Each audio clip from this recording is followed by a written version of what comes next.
आचार्य चाणक्य ने अपनी नीतियों के बल पर महाशक्तिशाली नंद वंश का अंत करके मौर्य वंश की स्थापना की थी। नंद वंश की राजा धनानंद ने चाणक्य जी को अपमानित किया था, लेकिन उन्होंने अपने क्रोध को कभी जाहिर नहीं होने दिया। क्रोध को अपनी हथियार बनाकर इन्होंने अपने शत्रु का समूल नाश कर दिया था। दोस्तों, आचार्य चाणक्य की ये बातें हमें न सिर्फ अपने जीवन में उतारना चाहिए, बल्कि राजनीति और पड़ोसी देशों से कूटनीति में भी चाणक्य जी के नीतियां पालन करना चाहिए। तभी अपने शत्रु को धूल चढ़ाकर उसका समूल नाश कर सकते हो। आज हम ऐसे 13 नीति के बारे में बात करेंगे जिससे जानकर आप अपनी दुश्मनों को बड़े ही आसानी से धूल चढ़ा सकते हो। चाणक्य जी के इस 13 शत्रुनाशक नीतियों को जानने के लिए इस चमत्कार वीडियो को लास्ट तक जरूर देखें, तभी आपको सब कुछ समझ में आएगा। अगर इस 13 नीति से दुश्मनों का 12 बजाना है और अपने शत्रु को कदमों में गिराना है तो इसे लास्ट तक जरूर देखें। तो चलिए दोस्तों, वीडियो शुरू करते हैं। नंबर 1, चाणक्य कहते हैं दुश्मन प्रत्येक व्यक्ति के होते हैं। संकट प्रत्येक मनुष्य पर आते हैं, परंतु बुद्धिमान व्यक्तियों को संकटों और दुश्मनों से तब तक डरना चाहिए जब तक वो व्यक्ति से दूर है। संकट और दुश्मन जब व्यक्तियों को हानि पहुंचाने के लिए पास आ जाते हैं तो तब व्यक्ति को डरना नहीं चाहिए, अपने पूरी ताकत से उन्हें पराजित करने का प्रयास करना चाहिए। नंबर 2, दोस्तों, चाणक्य नीति के अनुसार दुश्मनों को कैसे परखें। जैसे सोने का परख 4 प्रकार की जाती है। पहले घिसा जाता है, दूसरा काट कर देखा जाता है, तीसरा तपाया जाता है और चौथा कूट कर उसका जांच की जाती है। इसी प्रकार मनुष्य कितना श्रेष्ठ है इसकी पहचान भी इन 4 बातों से होती है। उसका चरित्र देखो, उसके गुण देखो, उसकी सज्जनता देखो और उसका आचार व्यवहार देखो। ऐसे करके आप अपने दुश्मन को परख सकते हो, उसके साथ साथ किसी भी इंसान को भी परख सकते हो, उनसे दूर रह सकते हो और उनसे सतर्क रह सकते हो। नंबर 3, चाणक्य कहते हैं कि एक व्यक्ति को इस संसार में जीने के लिए इस बात को विशेष ध्यान रखना चाहिए कि किसी को कठोर वाणी, किसी से दुश्मनी, किसी के बारे में चुगली, झूठी बातें, बुरे कार्य करना, किसी को हानि पहुंचाना, ये सब कार्य व्यक्ति को भूल कर भी नहीं करना चाहिए, क्योंकि सबको एक न एक दिन मरना ही है और मृत्यु के बाद हमारे साथ कोई नहीं जाएगा, सिर्फ हमारे पुण्य कर्म ही हमारे साथ जाते हैं। इसलिए आचार्य चाणक्य कहते हैं कि किसी से दुश्मनी या किसी से बुरे कार्य करने से पहले व्यक्ति को 100 बार सोचना चाहिए, क्योंकि समय सब प्राणियों को अपने पेट में पचा लेता है, अर्थात सबको नष्ट कर देता है। ये काल ही सबका मृत्यु का कारण होता है। सब लोग सो जाते हैं तो काल ही जागता रहता है। इसमें संदेह नहीं है कि काल बड़ा बलवान है। काल से पार पाना अत्यंत कठिन है और व्यक्ति काल के प्रभाव से नहीं बच सकता है। जीवों सहित सभी वस्तुओं काल की प्रभाव से नष्ट हो जाती है। सबके सो जाने पर भी काल जगता रहता है। काल चक्र सृष्टि के आरंभ से लेकर प्रलय काल तक चलता रहता है, कभी नहीं रुकता। जो उसकी उपेक्षा करता है, समय उसे पीछे छोड़कर आगे निकल जाता है। काल हम सबके साथ ऐसे खेलता है जैसे शिकार बने चूहे के साथ बिल्ली कीड़ा करती है, और यही सच है। नंबर 4, आचार्य चाणक्य जी कहते हैं कि व्यक्ति इस संसार में जो भी कुछ करता है वो सब कुछ पहले से ही लिखा होता है। जैसे कि आप क्या कार्य करोगे, किसी से मित्रता करोगे, किसी से शत्रुता करोगे, और इस संसार में आप जो भी करोगे लगभग पहले से ही लिखा होता है। यानी मनुष्य जैसा भाग्य लेकर जन्म लेता है, उसकी बुद्धि उसी के अनुसार प्रवृत्त होती है और वो व्यवसाय अथवा काम धंधा भी वैसे ही चुनता है तथा उसके सहायक भी उसी प्रकार के होते हैं। आचार्य चाणक्य का कहना है कि जो होना है वो तो होकर ही रहता है, उसे कोई भी टाल नहीं सकता। फिर भी हम अपने भविष्य के बारे में, किसी दुश्मन के बारे में सोचकर वर्तमान को खराब क्यों करें।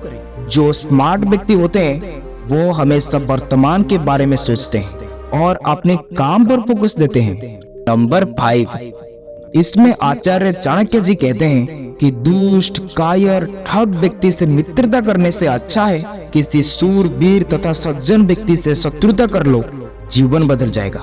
क्योंकि सज्जन व्यक्ति गुस्से में भी किसी का अहित नहीं चाहते हैं। वो गुस्से में भी जो कहते हैं उससे भी व्यक्ति को बहुत कुछ सीखने को मिलता है, और दुर्जन व्यक्ति के साथ मित्रता करने पर भी हमेशा उसके मुंह से जहर ही निकलता है। इसलिए आचार्य चाणक्य ने उदाहरण देते हुए कहते हैं कि यदि कोई मनुष्य सिंह की गुफा में पहुंच जाए तो वहां संभव है कि उसे हाथी के मस्तक का मोती गजमुक्ता प्राप्त हो जाए, लेकिन यदि कोई गिद्दड़ की गुफा में जाएगा तो वहां उसे किसी बछड़े की पूंछ अथवा गधे की खाल के टुकड़े भी नहीं मिलेंगे। कहने का अर्थ ये है कि साहसी और सूरवीर व्यक्ति के संगति में भय और खतरा है, फिर भी वहां रत्नों की प्राप्ति हो सकती है, परंतु दुष्ट, कायर और ठग व्यक्ति के पास तो कुछ भी हाथ नहीं लगता। कुछ मिलता भी है तो वो तुच्छ तथा निकृष्ट होता है।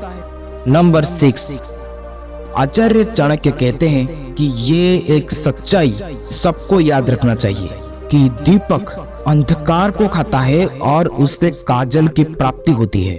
उसी प्रकार मनुष्य जैसे अन्न खाता है वैसे ही उसके संतान उत्पत्ति होती है। तात्पर्य बिल्कुल स्पष्ट है कि यदि व्यक्ति अच्छे कार्य से अपनी आजीविका चलाएगा तो उसके संतान भी सद्गुण से युक्त होंगे, और यदि वो चोरी और मक्कारी से पैदा किए हुए धन से अपने संतानों का पालन पोषण करता है उसी प्रकार निकृष्ट होंगे।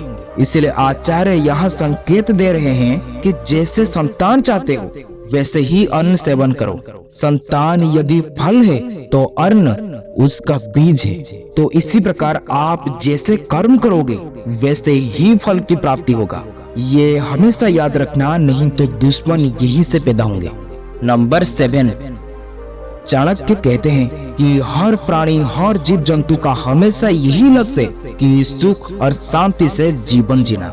इसलिए कहते हैं कि शांति से बढ़कर कोई तप नहीं, संतोष से बढ़कर कोई सुख नहीं, तृष्णा अथवा चाह से बढ़कर कोई रोग नहीं, और दयालुता से बढ़कर कोई धर्म नहीं। शांति से रहने के लिए व्यक्ति को अपनी कामनाओं और इंद्रियों पर नियंत्रण रखना होता है।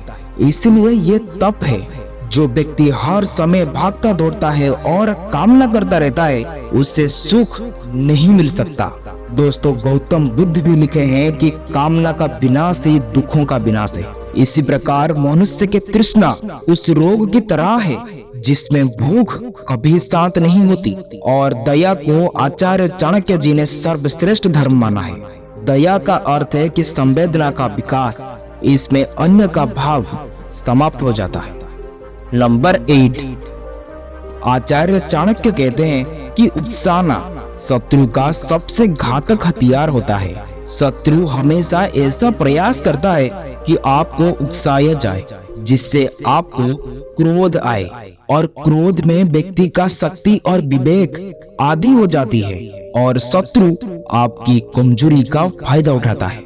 इसलिए चाणक्य कहते हैं कि शत्रु जब आपको उकसाने की प्रयास करें तो आप कछुए के भांति क्रोध को समेट कर अपने अंदर रख लो और अपनी पूरी तैयारी के साथ वार करो। इसलिए कभी भी शत्रु के उकसावे पर तुरंत प्रतिक्रिया नहीं करनी चाहिए, बल्कि सही वक्त का इंतजार करना चाहिए। लेकिन शत्रु को बार बार क्षमा नहीं करना चाहिए। बार बार क्षमा करने से शत्रु का मनोबल बढ़ता है और वो आपको कमजोर समझने लगता है, और वो पहले से ज्यादा तकलीफ देने की कोशिश करता है।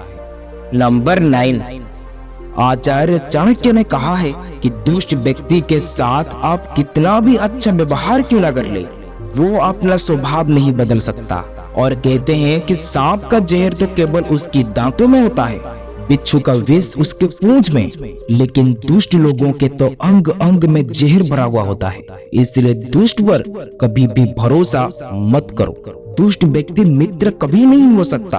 दुष्ट के साथ उसी प्रकार व्यवहार करना चाहिए जैसे एक जहरीले सांप के साथ किया जाता है, यानी कि उसके फन को कुचल देना चाहिए। ऐसे दंड देना चाहिए कि जिससे वो आपसे हमेशा दूर रहेगा।